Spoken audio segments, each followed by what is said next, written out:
अगर आपको fast revision करना है, आपका ग्रुप एग्ज़ाम का पेपर है, तो उसके लिए फास्ट रिवीजन के लिए आप इस वीडियो को पूरा देखिए और इस वीडियो से आपके 2 से 3 क्वेश्चन ज़रूर आएंगे पेपर में। चलिए शुरू करते हैं। क्वेश्चन नंबर 1 है, रक्त जो है किस प्रकार का ऊतक है? रक्त हमारा द्रव संयोजी ऊतक है। कौन सा ऊतक है भैया? द्रव संयोजी ऊतक है हमारा क्या? रक्त। अगला नंबर है, मानव शरीर में रक्त का रंग लाल क्यों होता है? जो मानव शरीर में रंग लाल होता है रक्त का, वो किस कारण से होता है? तो हीमोग्लोबिन की उपस्थिति के कारण ये होता है। तीसरा है, हीमोग्लोबिन कहाँ पाया जाता है? तो हीमोग्लोबिन लाल रक्त कणिकाओं में पाया जाता है, यानी आरबीसी में पाया जाता है, और आरबीसी को हम लोग रेड ब्लड सेल्स भी कहते हैं। ठीक है, आगे हम लोग समझते हैं रक्त का तरल भाग क्या कहलाता है। रक्त का जो तरल भाग कहलाता है वो क्या कहलाता है भैया? वो प्लाज्मा। क्या कहलाता है? प्लाज्मा कहलाता है। ये भी क्या होता है? रक्त का एक भाग होता है। आगे समझते हैं रक्त के कितने मुख्य घटक होते हैं। रक्त के कितने मुख्य घटक होते हैं? तो 2 होते हैं। कौन कौन से? प्लाज्मा और रक्त कोशिकाएं। कौन कौन से भैया? प्लाज्मा और रक्त कोशिकाएं। अगला है, आरबीसी का पूरा नाम क्या होता है? तो रेड ब्लड सेल्स होता है, जिसे हम लोग लाल रक्त कण कहते हैं। रेड ब्लड सेल्स यानी आरबीसी। आगे हम लोग समझते हैं डब्ल्यूबीसी का मुख्य कार्य क्या होता है? डब्ल्यूबीसी, इसको हम लोग वाइट ब्लड सेल्स कहते हैं। इसका कार्य होता है रोगों से रक्षा करना। ठीक है, नेक्स्ट नंबर क्वेश्चन है, प्लेटलेट्स का मुख्य कार्य क्या है? प्लेटलेट्स जो होता है उसका कार्य क्या होता है? तो रक्त का थक्का बनाना प्लेटलेट्स का काम होता है। ये इंपॉर्टेंट है। आगे समझते हैं रक्त में पानी की मात्रा लगभग कितनी हो चाहिए? तो रक्त में पानी की जो मात्रा वो 90 से 92% होनी चाहिए। और किस में होनी चाहिए? प्लाज्मा में होनी चाहिए। इसकी उपस्थिति प्लाज्मा में होनी चाहिए। आगे हम लोग समझते हैं, यहाँ पर देखिए अगला नंबर है क्वेश्चन, मानव शरीर में आरबीसी कहाँ बनते हैं? आरबीसी कहाँ बनता है? तो अस्थि मज्जा में बनते हैं। ठीक है ना, जिसे हम लोग वेन मैरो भी कहते हैं, बोन मैरो कहते हैं। 11 नंबर क्वेश्चन है, रक्त द्वारा शरीर के तापमान को कैसे नियंत्रण किया जाता है? तो रक्त शरीर के विभिन्न भागों में ऊष्मा का वितरण करता है, जिससे क्या होता है? तापमान में नियंत्रण लिया जाता है। ठीक है, अगला नंबर है, कौन सी रक्त कोशिकाएं रंगहीन होती हैं? कौन सी रक्त कोशिकाएं रंगहीन होती है?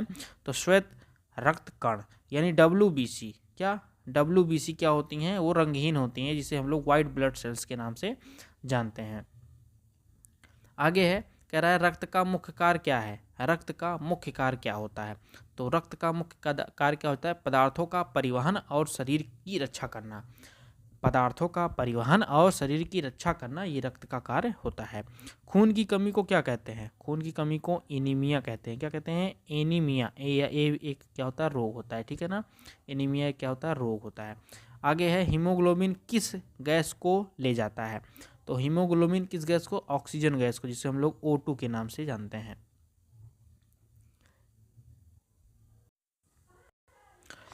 अगला है, रक्त का पीएच लगभग कितना होता है? तो रक्त का पीएच मान 7.4 होता है, यानी हल्का क्या होता है? क्षारीय होता है। ठीक है, इसको आप लोग को पता होगा। तो बीच में यानी इधर जाएगा तो क्या? क्षारीय होगा, इधर जाएगा तो अम्लीय होगा। अगला है, रक्त में पाई जाने वाली 3 प्रकार की रक्त कोशिकाओं के नाम। आरबीसी, डब्ल्यूबीसी और प्लेटलेट्स। आरबीसी को रेड ब्लड सेल्स, डब्ल्यूबीसी को वाइट ब्लड सेल्स, इसको प्लेटलेट्स।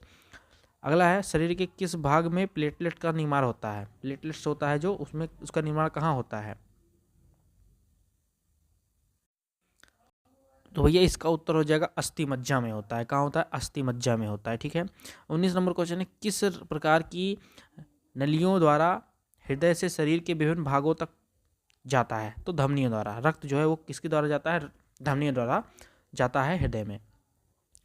अगला है, रक्त किस प्रकार की नलियों द्वारा शरीर के भागों में हृदय की ओर वापस आता है? तो शिराओं द्वारा। ठीक है ना, वापस कैसे आता है? शिराओं द्वारा। जाता किसके लिए? धमनियों द्वारा। ठीक है ना भैया। अच्छा, आगे समझिए, रक्त की परिभाषा। रक्त की परिभाषा क्या होती है? रक्त एक द्रव संयोजी ऊतक है जो शरीर में ऑक्सीजन, कार्बन डाइऑक्साइड, पोषक पदार्थ, हार्मोन तथा अपशिष्ट पदार्थों का परिवहन करता है और शरीर को रोगों से बचाता है।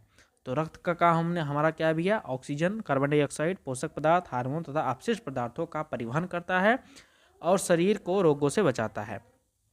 अच्छा, आप लोग का आगे नंबर क्वेश्चन क्या है, प्लाज्मा क्या है, इसके दो कार्य बताइए। प्लाज्मा रक्त का तरल भाग है जिसमें पानी, प्रोटीन, लवण, हार्मोन व अपशिष्ट पदार्थ घुले होते हैं। इनका कार्य क्या होता है, पोषक तत्वों तथा हार्मोन का परिवहन करना और अपशिष्ट पदार्थों को उत्सर्जन अंगों तक ले जाना इनका कार्य होता है। ठीक है।